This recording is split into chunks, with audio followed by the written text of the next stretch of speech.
a nossa lição da manhã, a dissertação inacabada, dissertação no sentido de explicação, não de uma aula, não de uma explanação, mas de um ensino pedagógico como era todo o ensinamento de Jesus, né? Então, eu gostaria, hoje eu vou mudar um pouquinho, aí eu queria, já que você passasse no próximo slide, João, e assim, hoje eu vou ficar mais no papel de ler, tá?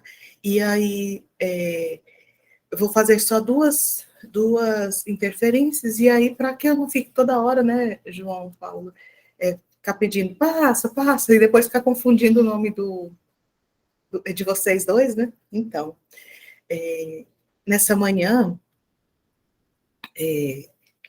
como a Voninha acabou de entrar, né, então, um bom dia a todos, né, que nessa manhã de domingo, a gente vai dar continuidade, então, ao livro Contos e Pontos, livro que, como é do conhecimento de todos nós, foi trazido pelo irmão X a partir da mediunidade de Chico Xavier, né, no ano de 1951. Então, dentro dessa perspectiva, dentro dessa cronologia de publicação das obras, esse livro é o de número 41. Eu achei bem interessante trazer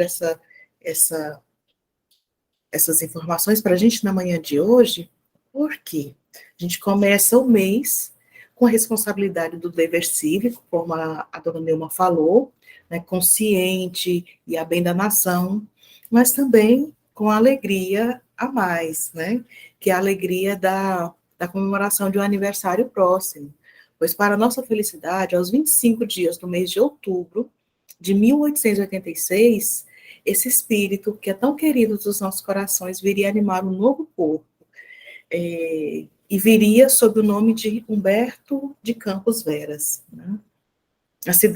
Ele veio, então, para reencarnar no estado do Maranhão, na pequena Miritiba, cidade que hoje leva o seu nome, como a gente já falou aqui também de outras vezes, né? Então, é com os corações festivos, em homenagem a essa presença sensível, amorosa e desperta pelo cadinho redentor, que esperamos começar esse domingo, que é tão representativo para o despertar do senso moral aqui dentro de cada um de nós. Então, pensando assim e fazendo esses comentários, bora lá então, né, Vaninha? Bora lá, meu povo, como diz a Vaninha. Então, Humberto de Campos começa dizendo assim, que depois de certa pregação de Jesus, se eu estiver falando baixo, vocês me falem, tá bom? Depois de certa pregação de Jesus, em Cafarnaum, encontrou o mestre em casa de Pedro, 4 cavalheiros de luzente aspecto. Aí, Humberto de Campos, o irmão X, é interessante que a gente relembrar também o fato de que, enquanto ele era encarnado, ele escrevia sob o pseudônimo de Conselheiro XX, né? E ele fazia as críticas à sociedade, né? Aquelas coisinhas que a gente precisava ir melhorando, então ele ia falando. E nesse momento, o que ele faz? Enquanto irmão X, então ele diminui para que o Cristo se eleve, né? Então, nesse momento aqui, o que ele vai fazer? Ele vem também demonstrar como que a sociedade vivia, e ainda muitos de nós ainda vivemos aos dias de hoje, né? Então, ele vai colocar muito bem essa questão da aparência, né, de como que eles se portavam naquele ambiente. Então, a gente vai prestando atenção nos detalhes, naquelas delicadezas que o irmão X vem apontando para a gente, até para que a gente veja se as nossas próprias atitudes não estão espelhadas nessas personagens. Pois bem, esses 4 cavalheiros, então, eram de luzente aspecto, ou seja, eram impecáveis na sua aparência, na sua apresentação, né? E estavam aguardando, então, a palavra do Cristo. Vinham de longe, e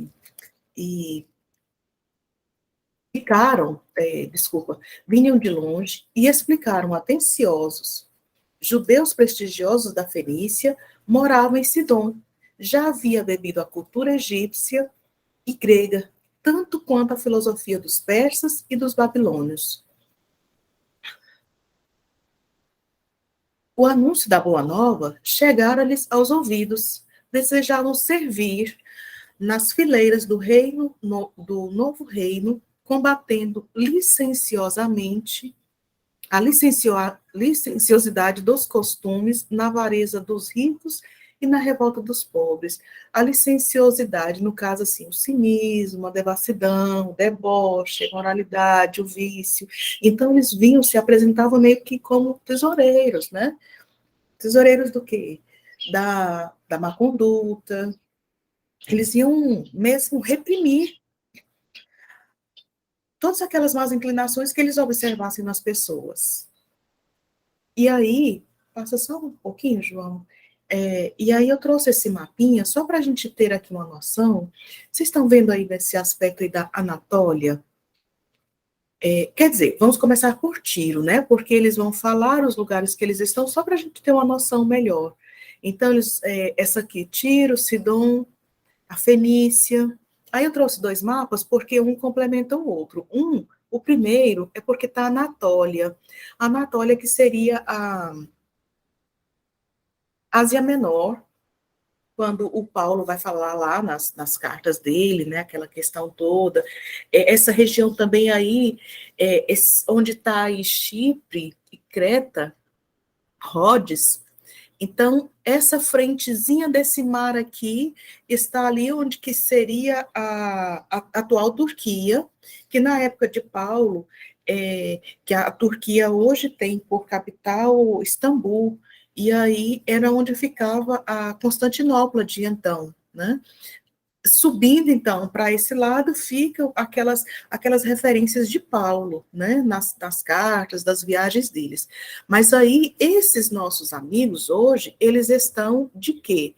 Tem até no mapinha, nesse mapinha da esquerda, né, da direita, que diga, tem até aqui Tarso, bem na pontinha aqui, tem a cidade de Paulo, que a gente, então, então, assim, é difícil fazer um estudo sem não citar Paulo, né? Mas, enfim.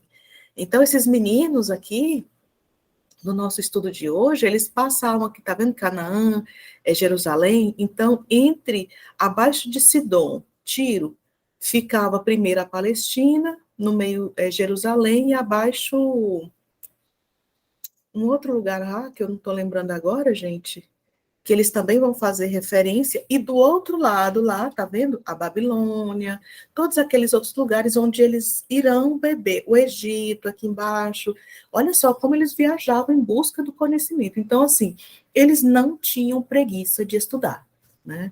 Aí passa, João, por favor. Eles eram pessoas que iam mesmo atrás do conhecimento, onde quer que fosse, né?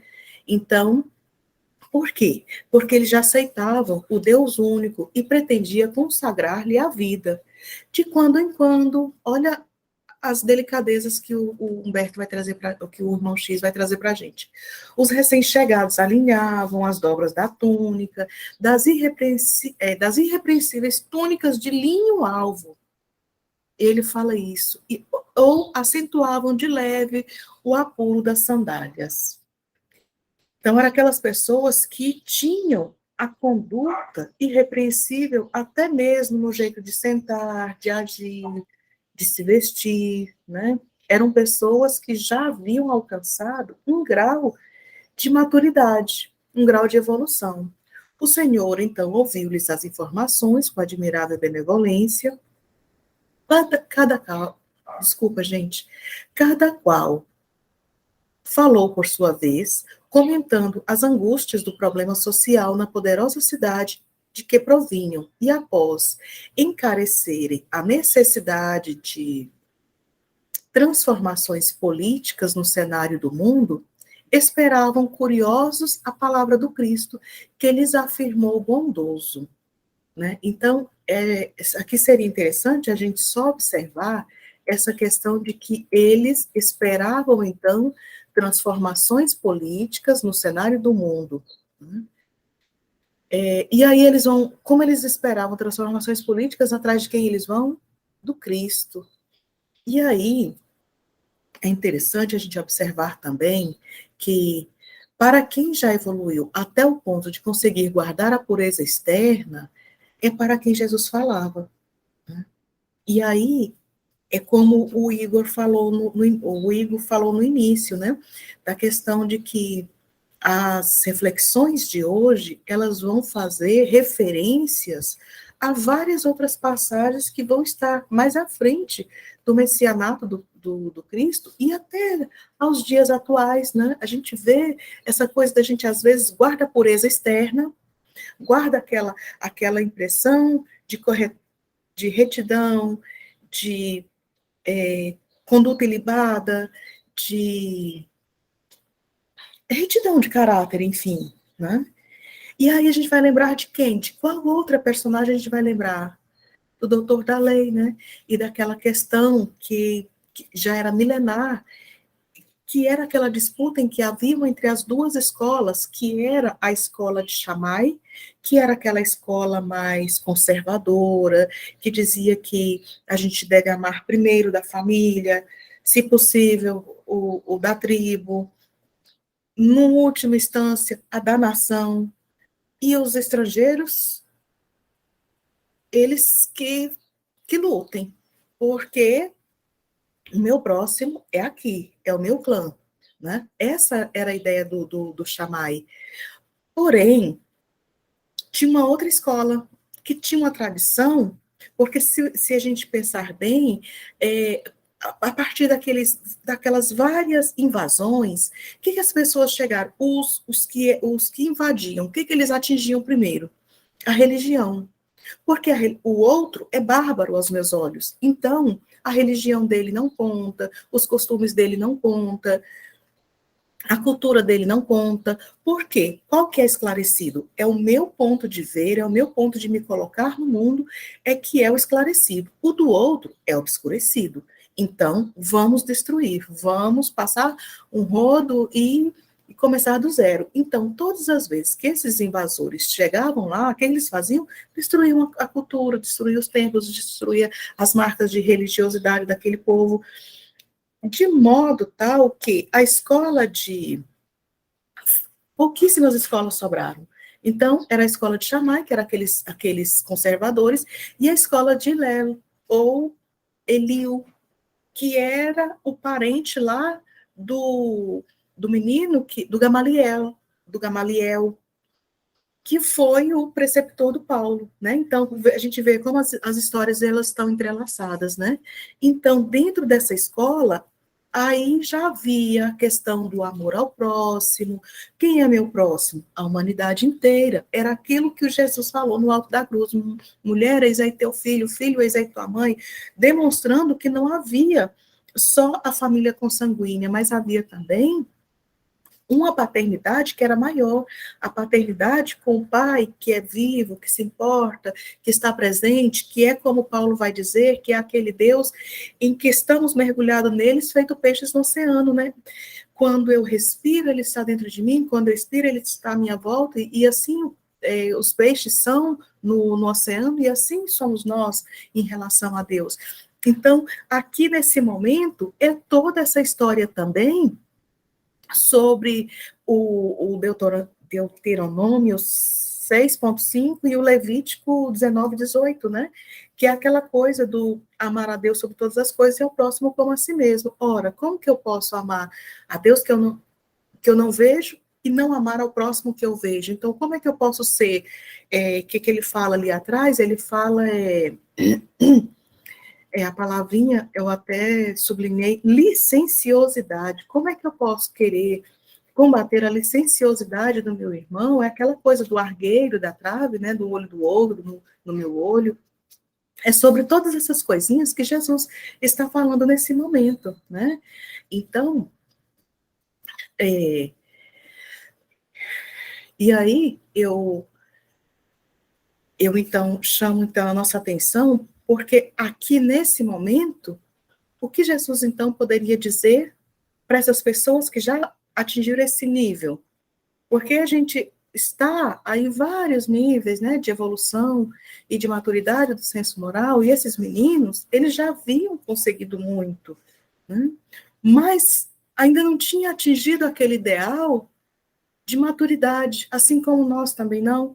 Então, o que ele vai pegar para esse tipo de pessoa? Ele vai pegar aquilo que há de mais puro, do básico, né?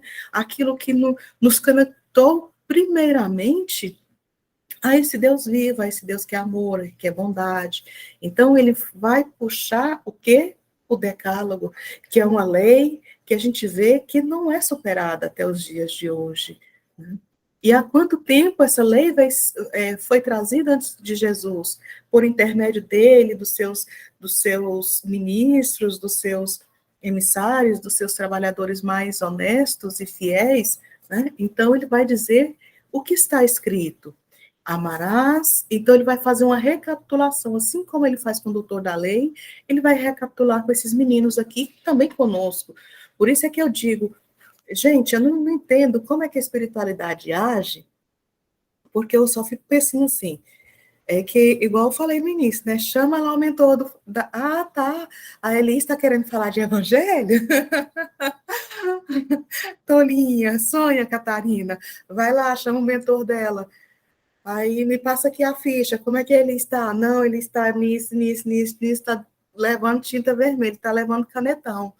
Ah, é? Então vamos pegar aqui, Igor, quais são as lições que tem aí? Essa aqui você passa para a Elise, essa também, essa também, essa também. Então ela vai estudar. Quando ela estiver estudando lá, ela vai ter que vivenciar, ela vai ter que aprender esses negócios. Então, vamos lá? Então, eu acho que é mais ou menos isso que eles fazem com a gente, né? E Jesus faz aqui também conosco. O que está escrito lá? Como é que você lê? Lembra do que ele falou com o doutor da lei? O que está escrito? Como você interpreta? Ele chama novamente a atenção desses meninos para isso. O que está escrito, como eu interpreto e como eu vivencio. Né? Está escrito, amarás o Senhor, nosso Deus e nosso Pai, de todo o coração, e não farás dele imagens abomináveis. Eu, porém, Jesus, que disse que não tinha vindo destruir a lei, porém, reformá-la para que a gente interpretasse, porque a gente estava lendo muito na letra que mata, né? Mas ele vai dizer, então, do Espírito que vivifica. Então, Jesus vai dizer, eu, porém, acrescento, fugi igualmente à idolatria de vossos próprios desejos, aniquilai o exclusivismo, e não vos entronizeis na mentira, porque estaríeis lesando a sublime divindade. Olha só, gente, que coisa interessante, né? Eu não vou falar muito não, viu, Igor? Desculpa, João Paulo, porque eu estou aprendendo. Então, vamos lá, eu só posso ouvir o que Jesus está dizendo, porque o que o Moisés tinha dito, eu já tinha aprendido. Agora eu estou recapitulando, né? Agora é para aquela coisa que está além da letra, né? Recomenda a Moisés, não tomarás o nome do Todo-Poderoso em vão. Esclareço-vos, contudo, que ninguém deve menoscabar o nome do próximo na maledicência, na calúnia, no verbo inútil e desleal. E ontem eu falava com a minha filha, não vou comentar não. Determina o decálogo, santificarás o dia de sábado. Eu, porém, exorto-vos a não converter de semelhante artigo em escora da ociosidade sistemática, respeitando a pauta necessária da natureza, não a transformei em osanas a preguiça dissolvente. E é bem interessante aqui que ele fala, a natureza precisa de uma pauta, ou seja, precisa de uma pausa.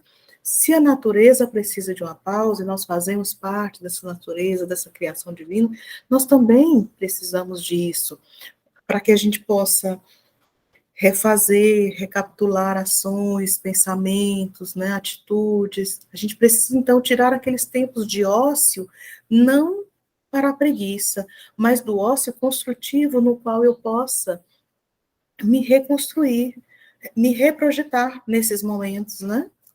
Adiante.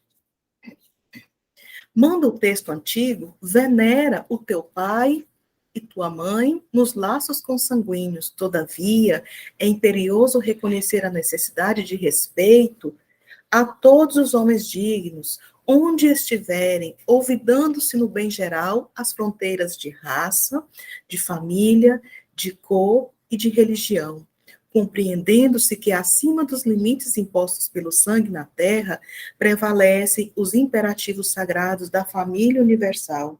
Gente, é tão bonita quando ele fala assim, né? Para que a gente esqueça fronteiras. Se o venezuelano está entrando no Brasil, é porque ele precisa, a gente não é dono do Brasil, afinal de contas, quantas vezes a gente foi lá e reencarnou na Europa, na África, na Ásia, enfim, e agora a gente está aqui na América, nós não somos donos de nada, né? Nós estamos aqui como mochileiros, né? Mochileiros que passam e compete a nós, nesse momento de estadia, fazermos o melhor, acolhermos, porque minha mãe dizia que o mundo gira, né, dá voltas. Hoje eu estou em cima, amanhã eu posso equilibrar, mas depois de amanhã eu posso estar embaixo novamente. E aí? Como vai ser a minha relação com as pessoas, né? Vamos lá, então? Reza a lei do passado, não matarás. Gente, essa aqui, meu Pai eterno, foi a parte assim que mais mexeu comigo. Eu, porém, vos digo que não se deve matar em circunstância alguma e que se faz indispensável a vigilância sobre os nossos impulsos de oprimir os seres inferiores à natureza, um franguinho assado, um churrasquinho de vaca, um cupizinho, né? A gente pensa assim, oprimir os seres inferiores à natureza, porque um dia responderemos à justiça do Criador Supremo pelas vidas que consumimos. Eu não vou nem falar, gente.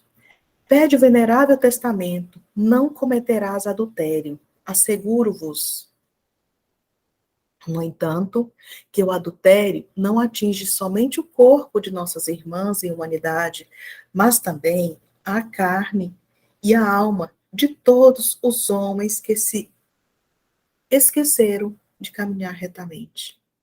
E quem é de nós aqui que caminha retamente que não seja o Cristo? Eu só conheço ele até agora que caminhou retamente. Então, esse respeito, esse olhar de bondade, esse olhar de amorosidade, precisa acompanhar-nos, né? Às vezes, a gente viciou muito os nossos olhos a olhar para o outro como, eu vou ser bem vulgar nesse momento, mas a gente às vezes viciou muito os nossos olhos a olhar o outro como uma picanha exposta na vitrine do açougue, né? Como algo que eu posso lá, que tem alguma coisa a me oferecer, quer seja no campo material, quer seja no campo intelectual, quer seja no campo financeiro. Então, às vezes, a gente olha muito para o outro com esse desrespeito, né? E Jesus vem dizer para a gente assim, que é para a gente refinar, né? Melhorar, colocar mais poesia no nosso olhar e também observar o outro conforme a gente gostaria que fôssemos observados, né? Aconselha ainda o grande legislador: não furtarás. Digo-vos, contudo, que não se deve roubar não somente objetos valiosos e valores em dinheiros, mas também não nos cabe furtar. Eu achei isso aqui, Jesus é um negócio incrível, né? Não furtar o tempo do Senhor, nem distrair. Não, não dá não, gente. Nem distrair os minutos dos servos aplicados de suas obras. Quantas vezes a gente fala assim, a pessoa vai falar assim, não, no sábado à tarde tem a visita no asilo, tem a visita lá na periferia, tem a visita aos lares, a distribuição de sopa para as mãezinhas ou de cesta básica. Ah, não, mas só que tá tão quente, por que que a gente não vai na cachoeira? Por que que a gente não vai em tal lugar? Só hoje. Olha o que que ele fala aqui. Não distrair os servos aplicados de suas obras. Quer fazer isso? Quer ir na cachoeira? Quer fazer um negócio? Vai em outro momento que não foi aquele que você se comprometeu a se doar na obra do Cristo, né? E assim, hoje ele dá só ripada com aquele jeito pedagógico e amoroso que só Jesus sabe bater. E ele, a gente está apanhando, está dizendo, quer mais, Senhor, quer mais? Quer mais, João Paulo, nós temos aí? consta na velha aliança, não dirás falso testemunho contra o teu próximo. Declaro-vos, porém, que é imprescindível guardar boa vontade e amor no coração, irradiando-os em pensamento. Gente, oh meu Deus, o político tal, o político X é... Aí, antes da gente falar o político X, é a gente ter boa vontade no coração para com essa criatura. Porque hoje os políticos, coitados, devem chegar em casa e dormir à noite completamente desenergizados, porque a gente fica muito invigilante nesses momentos assim, né? E aí, às vezes, a gente acaba levando para eles uma carga de emoção, de sentimento, de negatividade, né? Que às vezes a gente esquece que ele é um irmão como nós, falível como nós, e que também não está como nós, andando em linha reta, né? Assinala a revelação antiga, não cobiçarás a casa do teu próximo, nem desejarás a sua mulher, nem a sua serva, nem o seu boi, nem o seu jumento. Eu, porém, vos afianço que nos compete a obrigação de procurar a luz. Onde, João Paulo? A bem e felicidade, o bem e felicidade, trabalhando sem desânimo e servindo a todos sem descanso. Inacessíveis à peçonha do ódio, da inveja, dos ciúmes, do despeito e da discórdia, portadores que são do veneno e treva para o espírito. Fez o mestre pequeno intervalo na prelação, reparando que os visitantes da Fenícia se mantinham pálidos e confundidos. Gente, quantas vezes que a gente quer ajudar alguém, chega na maior boa vontade, né? Achando que a gente está arrasando, é o bam, bam, é a última Coca-Cola do deserto. E aí a pessoa vai e fala assim, não, Elis, mas e se a gente fizesse assim, assim, assim? Né? Pensa o desconcerto que a gente fica, que a gente fala assim, nossa, eu não sabia onde que eu colocava a cara. Eu não sabia nem como sair. Minha mãe dizia assim, eu não sabia nem como sair de fasto, né? Sair de ré, como diz. E muitas vezes a gente faz isso na vida, no dia a dia, né? E Jesus percebeu, mas ele não fez isso com a intenção de menosprezar ou de diminuir, nem de falar assim, você está errado. Não, ele fez com a pedagogia que lhe é própria, a pedagogia, o saber e a ciência de quem lida com crianças, por isso o nome pedagogia, ensino, estudo com crianças. Eu sei que vai chegar um dia que ele vai usar conosco da andragogia, que é o estudo com pessoas maduras, de meia idade, né, Neuma? De idade inteira. Enfim, esses meninos, eles ficaram confundidos, então. E aí acontece uma situaçãozinha aí, que é bem aquela salvadora, né? Porque a gente pensa assim, Jesus estava na casa de Pedro, estava em Cafarnaum, a sogra dele ainda precisava, então a gente imagina, assim, pelas marcas de temporalidade, a gente imagina, então, que tenha sido bem no começo do messianato de Jesus, né? E esses meninos, como eles eram muito ligados ao estudo, onde eles sabiam que tinha um estudo bom, eles iam, eles não mediam esforços. Isso aí a gente não pode tirar deles, esse mérito, né? Então, a gente imagina também que seja aqueles 30 dias, pode ser, né? Que seja aqueles 30 dias que Jesus passou na casa de Simão Pedro, em que um outro livro, acho que é o Caibar Schutel, que vai falar para a gente daqueles 30 dias, né, que ele vai descrevendo, contando as histórias e descrevendo a personalidade. Ele faz um retrato falado desses amigos mais íntimos que Jesus escolhe, então, para estar com ele, né? Porque nesse íntere, a sogra de Pedro reclamou-lhe a presença num quarto próximo, e Jesus, rogando ligeira licença, prometeu prosseguir nos ensinamentos novos por mais alguns instantes. Todavia, em voltando pressuroso aos ouvintes, debalde procurou os consulentes, movimentando os olhos ternos e lúcidos. Na sala silenciosa não havia ninguém. E quantas vezes a gente pensa assim, Jesus nos chama a algum trabalho e a gente chega lá achando que está arrasando e tal, e aí a espiritualidade vai com todo o amor, com todo o carinho, nos coloca a gente, não no nosso lugar, mas no lugar de realidade, no lugar de consciência. E a gente não volta. Passa vários tempos, aí a gente vai voltando aos poucos, né? Mas assim, o que fica para mim na lição de hoje? É que a gente precisa, então, ler, desculpa,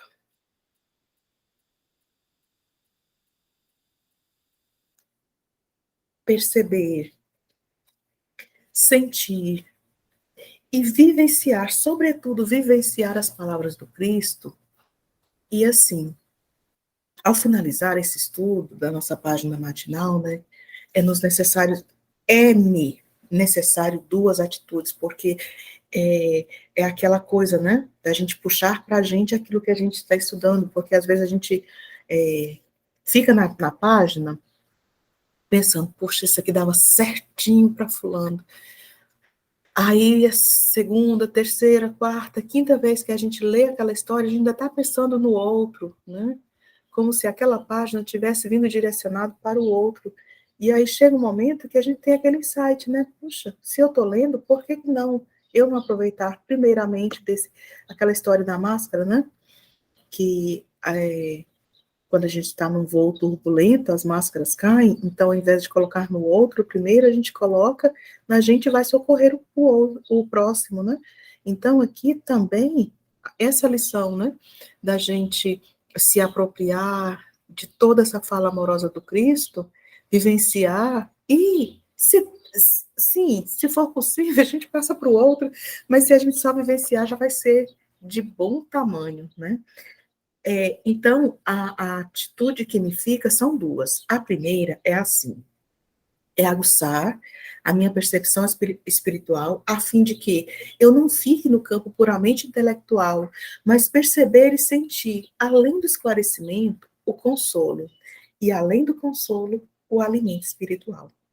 A segunda questão que me fica nesse momento é que Jesus falava, né, segundo a época, os lugares, as circunstâncias, e nisso ele aproveitava os elementos à sua volta para compor, né, os seus ensinamentos mais profundos, que são as parábolas, mas que nesse momento ele se utiliza do decálogo a fim de repassar para o outro o princípio da lei divina, né? Outro fato marcante na fala de Jesus é que ele fazia uso do aramaico, né? Uma vez eu fazendo um estudo com o Haroldo Dutra Dias, não sei se vocês já fizeram esse curso também, ele tem uns dois, ele começou pegando lá da Gênesis, do Levítico, daí depois eu parei de acompanhar, aí depois eu sou de fases, né? Aí depois eu passei a comparar isso era em 2012, 2014, mais ou menos. Aí depois eu comecei a acompanhar o Rossandro, aí depois a irmã Aila, enfim, aí eu sou essa de fase, sabe? E agora eu estou apaixonada no Jorge, mas eu também já estou apaixonada naquela menina lá de Brasília, e enfim, aí a gente vai mudando, né? A segunda, acho que ela não é de Brasília, acho que ela é de Minas, mas enfim. A segunda, então, é lembrar que Jesus falava no aramaico, que é uma língua irmã do árabe e do hebraico, né? E o Haroldo vai dizer que ele fazia essa sua fala, então, de forma poética, cantada, que Jesus tinha um ritmo para cada situação que ele ia falar, ele imprimia na sua voz um ritmo, igual a música. Por isso que eu acho que é fácil a gente decorar música, porque ela tem uma cadência. E Jesus, então, ele se utilizava assim, de um ritmo para a advertência, outro ritmo para o sermão profético, para as consolações, para as lições morais de cunho universal. Então, assim, a gente fica pensando, por que será que ele fazia isso? Porque agindo assim, igual a música, não tem aquelas músicas chicletes, né? Já tem aquelas outras que a gente são tão felizes na nossa alma, mas às vezes a gente tem uma certa dificuldade de relembrá-las, a letra, a melodia, o tom, de encaixar certinho ali.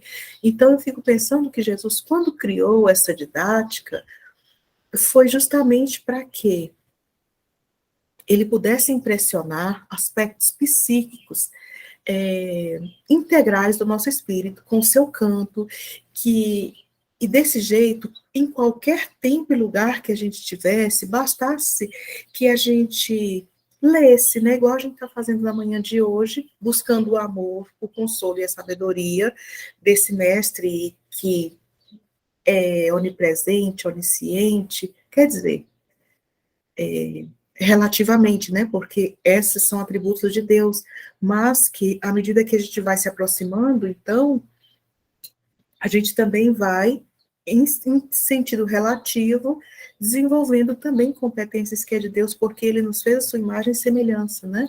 Então, basta que a gente leia, né, para que a gente sinta essa irradiação vinda do próprio Cristo, né? Posto que a sua linguagem não cai no nosso ego, no nosso inconsciente, mas ele cai justamente no nosso espírito, né? Que é o que faz com que os seus ensinamentos sejam atemporais, né? Então, essa, sim, é é a minha contribuição para a manhã de hoje, no sentido de que todas as vezes que a gente puxa com sinceridade esses ensinamentos, a gente sempre tem algo novo a aprender daquilo que a gente já havia lido, daquilo que a gente já havia colocado no intelecto, né? Porque quando a gente vai ler o Velho Testamento, a gente vê sempre lá que as pessoas falam assim, que tinha um determinado problema, então as pessoas, elas pensavam, refletiam, e no final, o que, que eles dizem? Que o seu coração agiu de tal forma, ou seja, a gente pode até intelectualizar a coisa, mas a gente, na hora da decisão, quem tem que tomar a decisão? É a sede do sentimento, se não a sede da razão, né? Então, que a gente possa fazer como os antigos estudiosos, ou como as personalidades do passado, em relação ao estudo do Cristo, que a gente possa pensar, refletir, intelectualizar, mas que a gente possa também envolver na amorosidade, na sentimentalidade e na amorosidade de Jesus, porque ele diz que estaria conosco em espírito e verdade. E nessa manhã de domingo, então, irmão X vai fazer com que a gente reviva todas essas palavras do Cristo, né? E aí, com isso, eu deixei aberto para que a gente possa também fazer as nossas colocações, porque, assim, como João Paulo bem lembrou, né, a porta não passou por reformas, ela continua estreita, mas o trabalho da gente ir ao longo do caminho, nos desfazendo desses utensílios inúteis, para que quando a gente chegue na porta, a gente já esteja consciente, leve, a gente não esteja, não fique arrependido das coisas que ficou para trás, porque foi um ato consciente, pensado, maturado. É isso.